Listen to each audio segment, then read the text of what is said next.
Well, it's that time. I'm so glad to have Daniel on the phone from Interdependence Health Food in Sedona.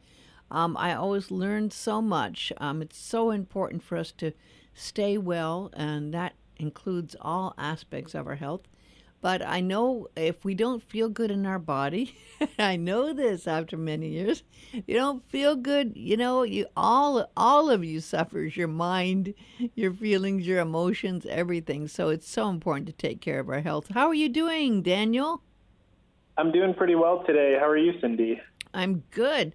Today is Alzheimer's Awareness Day, and I was talking to someone here about the from the Alzheimer's Association, and it's really astounding how many people will suffer from Alzheimer's and dementia.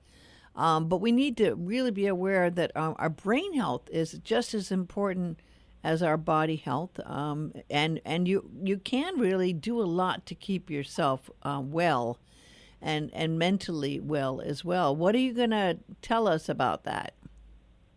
Yeah, so today I want to talk about some supplements and potentially even some foods that can help us with our brain health and cognitive function. And there's really a lot that goes into this, a lot of different strategies that can be employed to keep our brains healthy, young, and of course, supplementation is not the only thing.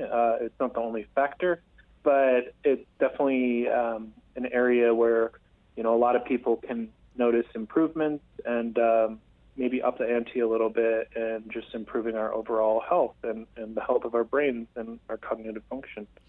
Oh, absolutely. I don't know if you watch TV, but I remember a few years ago they came out with this it's supplement that's made from not seaweed. It was from one of the plant-based things, or maybe it's even the one of the animals in the sea. And anyway, it was interesting. And now they've taken this huge TV campaign, and they say it can help your brain health, and they've literally tripled the price of this supplement, and I'm like, well, the commercials are really well done, and I guess they have to pay for the commercials. But I mean, Yeah. it used to be like $25, and now it's like if you go to the over the counter, it's like $70 here. So, Hmm. yeah, it's big business, right? It's big business. So are there things we can take that's cheaper than $70, Daniel?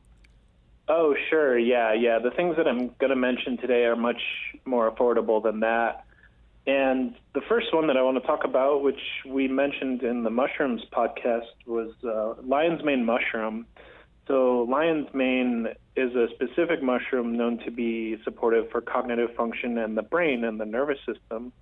And there's some studies that have been occurring showing good results with people taking lion's mane on a consistent basis. It kind of has to work continually, and it's more of a long-term supplement. It's like you just take it once and you're good to go.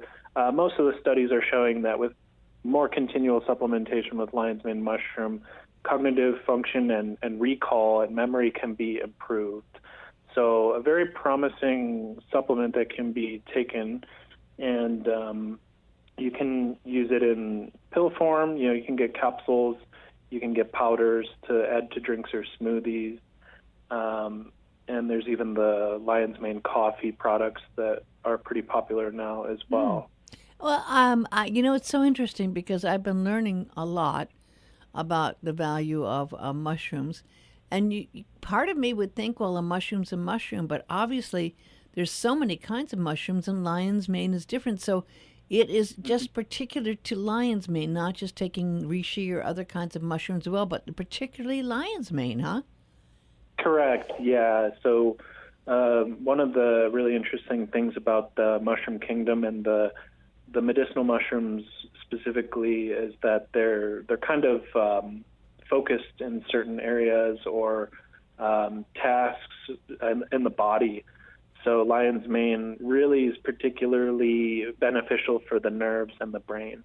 That's fascinating to me, and that's giving me incentive to take that. I mean, I think that's wonderful to know. That's a wonderful key.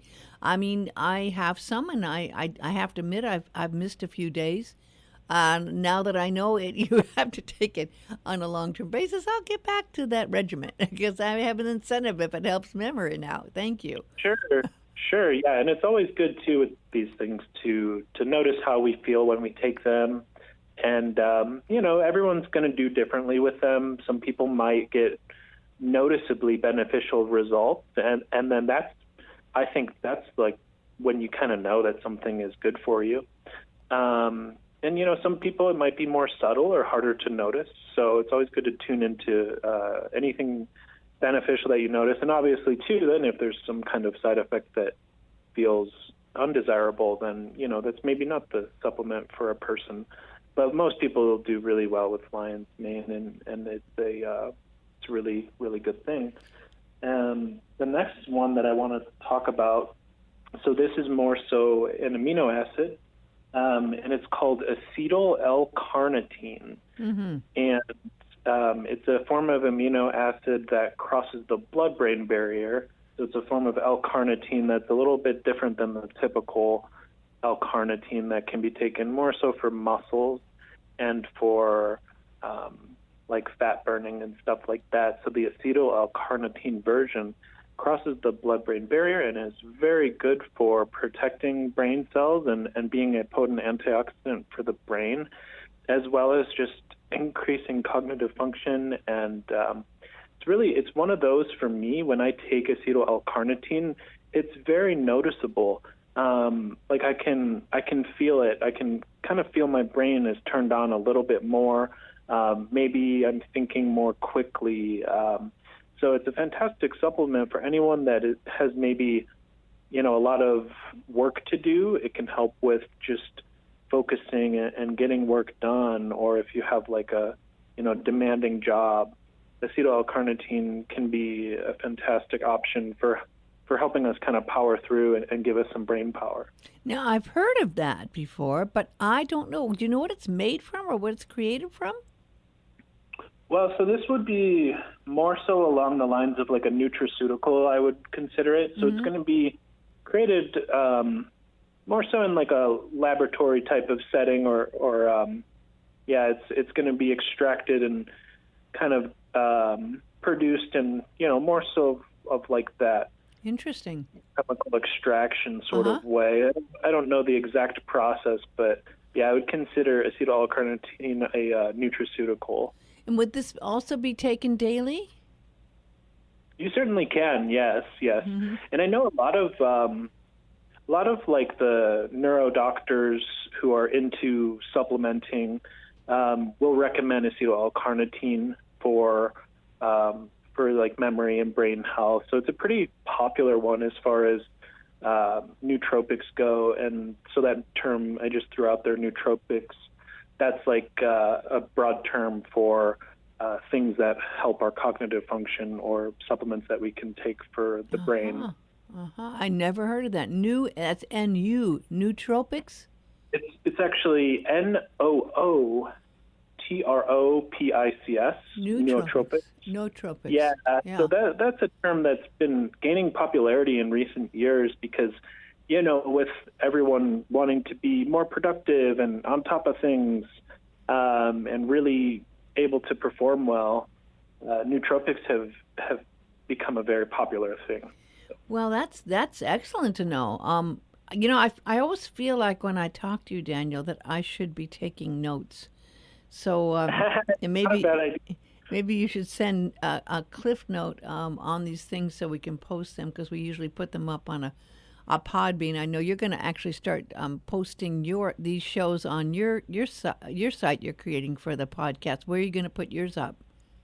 Absolutely. So it's already on Spotify. It's called Wellness Review. Mm-hmm. I believe it's up on iTunes or the Apple Podcast, and I'm not sure what other platforms, but I know those two at this time. Oh, that's wonderful. Okay, so what else can we do to help our brain function well?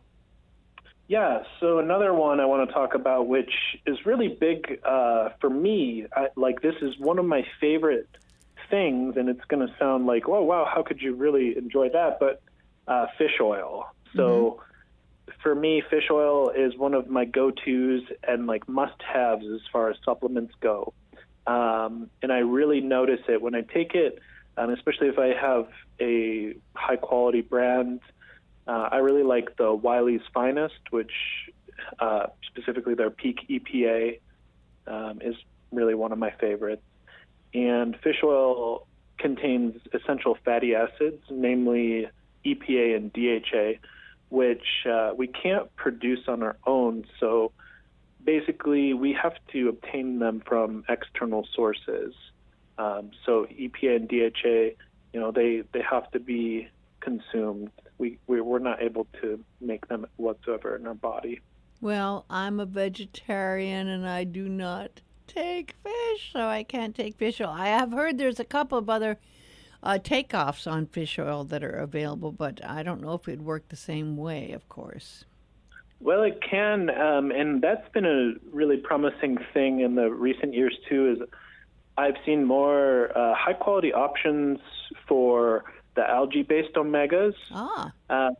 We carry a brand called Iwi, which is IWII, and they make a really good option for an algae-based omega-3 that does contain EPA and DHA. So for any vegan or vegetarian who's maybe not getting that from their diet, I would highly recommend supplementing with something like that. That's called again. What is it called? So that's the brand is Iwi, IWII, and they have a variety of products, but any one of their just algae-based omegas, which is kind of what they specialize in, would be a great option. Something with both EPA and DHA. I need to get that. Yeah, because I've heard so many important things that come from fish oil, and of course I do not take that, but I've heard amazing things that happen. If this can be a version of that that's vegetarian, I think that's wonderful.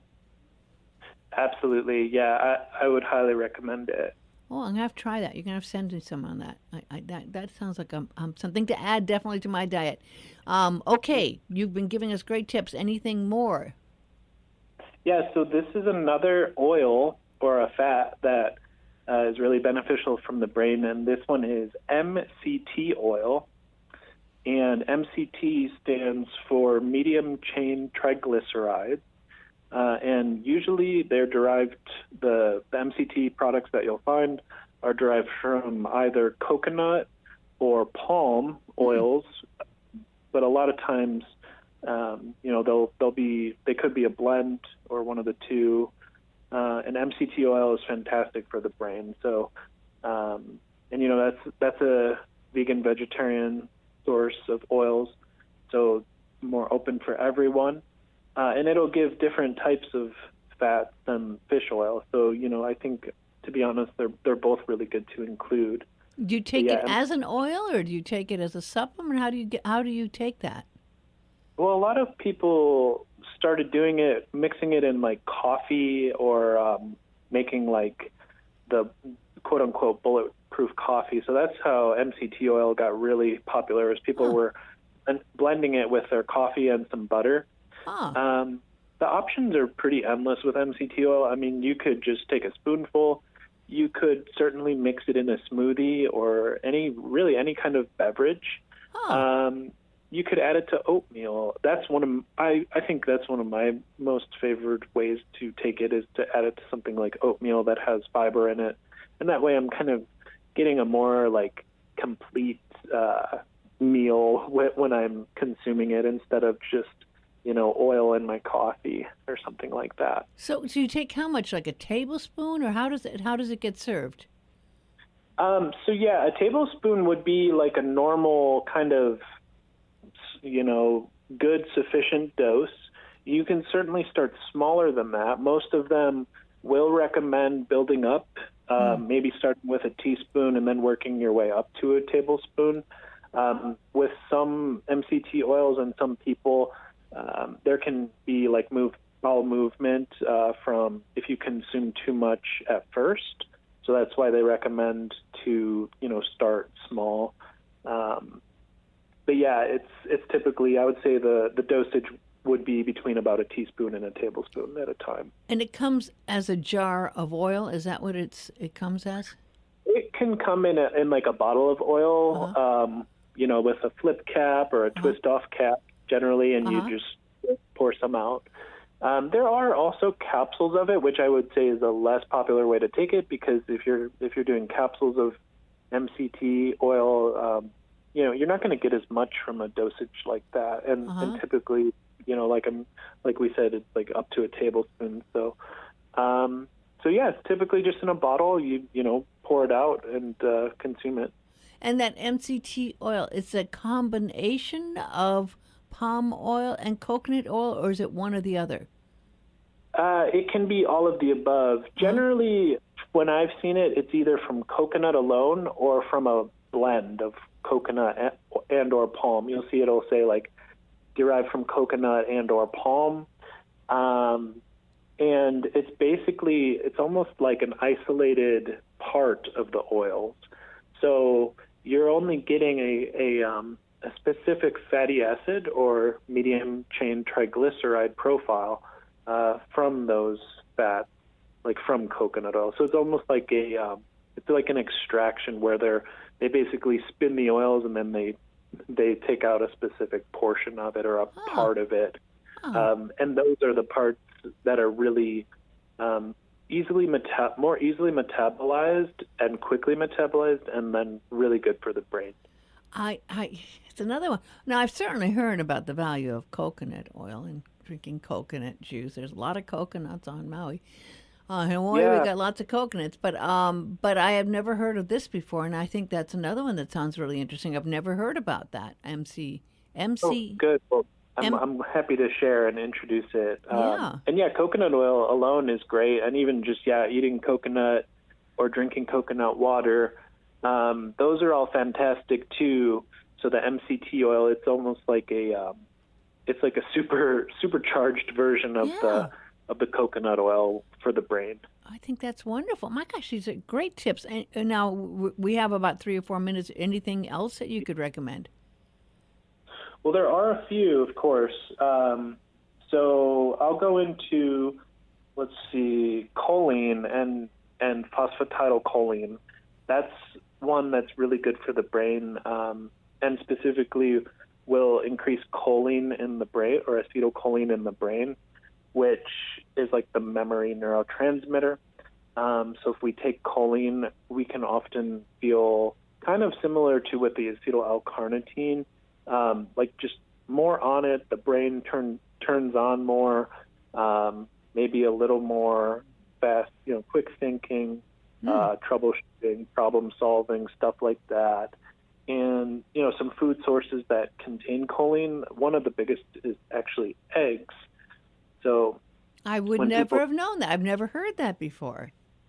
Yeah, so specifically the yolks of eggs contain a very considerable amount of choline. So, I think that's part of the reason why eggs are pretty good for people. I mean, they have a lot of nutrition in general, but that's definitely part of it. Part of the nutrition of eggs is that hefty dosage of choline, so they're really good for the brain. But, if you don't eat eggs, or if you don't eat eggs all the time, and you're looking to really improve cognitive function, you can buy choline as a supplement, and it comes in a few different forms. Also, if you ever see lecithin, lecithin contains choline. So that's Ah, another way that you can take or consume choline, is by consuming lecithin. can people get these wonderful supplements through Interdependence Health Food Store? Absolutely, yeah. So we have everything that we've covered so far today. Some of these things we have multiple forms and brands of it, but yeah, definitely. Okay, I'm going to need a care package. Sounds I good. definitely, Sounds good. definitely want to be able to maintain my memory and my mental health. It's so important. Yeah. I just want to also say they have proven that exercise, walking, if you can just walk a little every day, that exercise is also very, very, very helpful. on Oh, maintaining your mental and health and awareness, and of course reducing stress as well.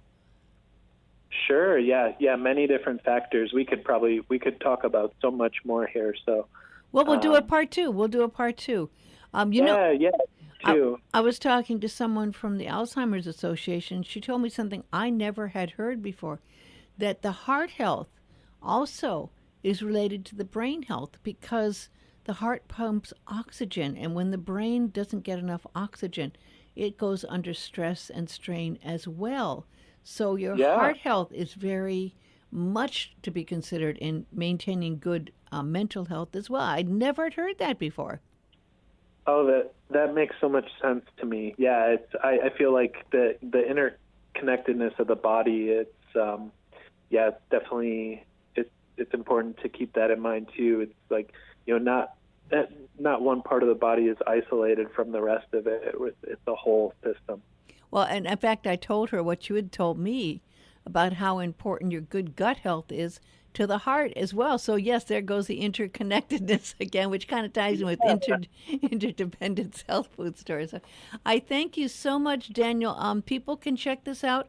We'll, of course, air it on KUOS. We air it on Saturday mornings in Arizona and Sedona there at 10 o'clock in the morning, but it also streams worldwide on KUOSFM.com, but also on the podcast. And it's good to hear that you've got the wellness review up posted now as well, so people can learn about that. But they could also call you or, go to the website and check it out. And you're a wealth of information. I appreciate all this information you provided, Daniel.